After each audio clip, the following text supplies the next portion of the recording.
Here it is, folks, a 1969 Chevrolet Camaro Z28, one of the most iconic muscle cars ever built, but look at it now. Rusted, forgotten, and buried under years of neglect. It's crying out for a second chance, and we're about to make it roar back to life.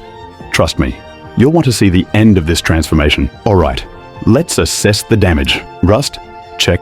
Torn seats? Check. An engine that looks like it's been through a war? Double check. This Camaro might look like it's been through the apocalypse, but hey, they don't call it a classic for nothing. Step 1. Strip it down to the bare bones. Every bolt, every panel, every grimy part has to come off. It's like unraveling a mystery, layer by layer. And guess what we found? A family of mice had turned the engine bay into their Airbnb.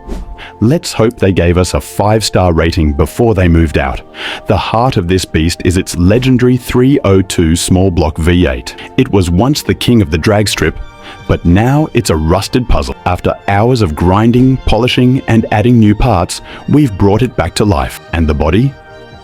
Say goodbye to dents and rust. This Camaro's sleek silhouette is returning. Now comes the moment of truth, the paint job. We've chosen the iconic LeMans blue with white racing stripes. As the paint settles, the Camaro is transformed into a work of art. That shine, those stripes, it's like the car's saying, "I'm back, baby."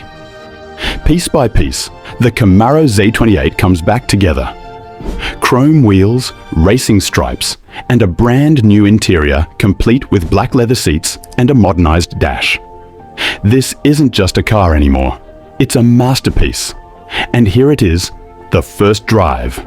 The rebuilt V8 roars like a lion, and the Camaro glides down the road like it owns it. This is the moment we live for, a forgotten legend reborn into a head-turning icon. We started with a rusted shell, and now we have a jaw-dropping 1969 Chevrolet Camaro Z28. It's a reminder that no matter how far gone something seems, with passion and hard work, anything can be brought back to life. What car should we restore next? Let us know in the comments.